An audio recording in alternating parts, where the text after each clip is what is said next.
how did the journey for Fury Road begin for you?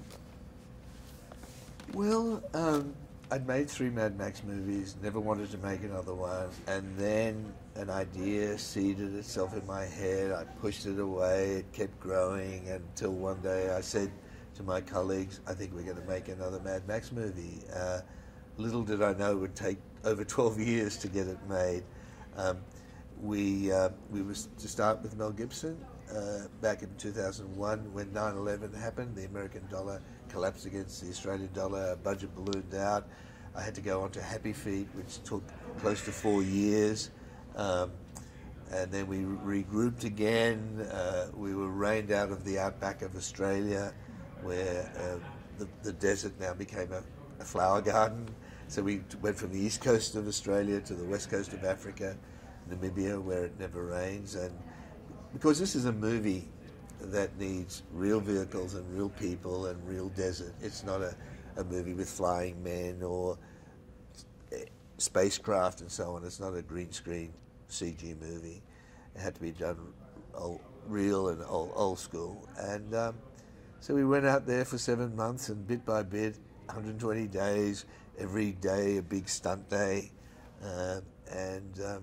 It felt like we were on the Fury Road. It felt like we were in the real movie. That's fantastic. And can you talk about the casting? Let's start with Tom Hardy. How was it that he made Mad Max his own? And did you have him in mind for the part, or did that come later? No, I'd seen Bronson. I'd seen a television miniseries he had done called Stuart, A Life Backwards. There's no, they were so different, the characters. So this is a really, really fine actor, someone who'd spent a lot of time in the theater, someone who's physically very, very skilled. He played rugby. And when he walked in the room, he felt like Mel Gibson did 30 years before when Mel walked in the room. Tom was 6 weeks old when we started shooting the first Mad Max. And he's got that sort of very lovable quality. At the same time, there's a kind of a danger, a mystery to him. So there's a lot of stuff going on inside. So for a character who doesn't say much, that's very, very interesting.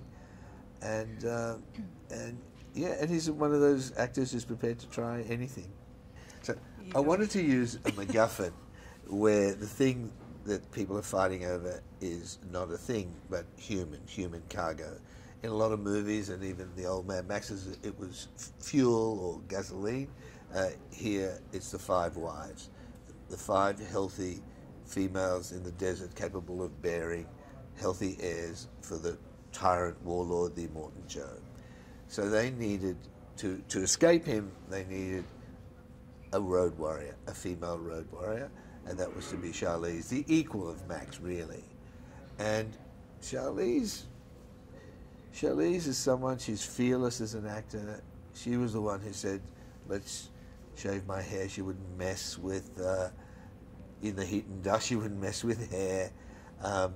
She's unmistakably a woman, but still has that kind of stature, physical and in her spirit, to carry that character.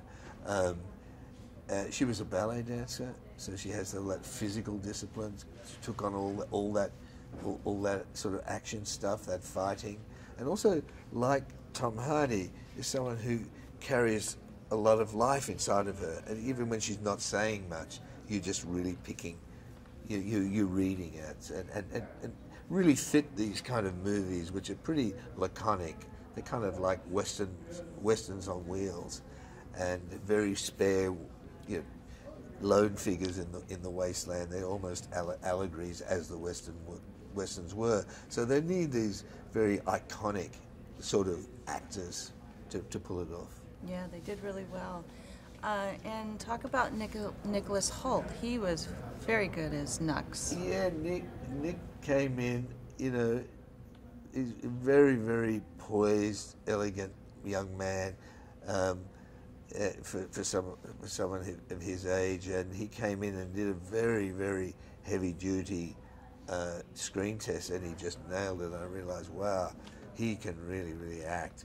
And he's a very interesting character, Nux, because he's almost the classic hero who relinquishes his self-interest in order for the greater good, which is the classic Joseph Campbell hero sort of archetype in many ways.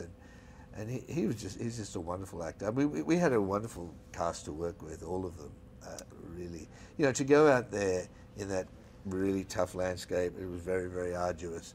And so to bring all that sort of human colour to it with all these different personalities and stuff, it was very interesting. Yeah, it turned out really well. Now, do you feel that for those who have, you know, had not seen the Mad Max films previous to this, coming into this one, do you think can this one hold its own, you know, without the previous ones? Yes, it's a standalone movie. Many people weren't even born when those movies came out, but people tell me you can watch it as a standalone movie, no problem. If you knew more about that world and so on, but in the meantime, there have been so many video games and movies and music clips and anime and manga comics and comics based on that sort of post-apocalyptic world, and many of them refer a lot to Mad Max. I think it's very familiar, even if you've never seen the earlier movies. Yeah. So what do you hope that audiences take away from this film? I hope they take what I always want from the movies. You know, I want to be that kid again in that theater with strangers and just being sucked up onto the screen. And, you know, I want them to go on a real ride. I mean, it is Fury Road. And I want them to come out the other end saying, wow, what was that? What happened? Excellent. Well, I think they are. Thank you so much.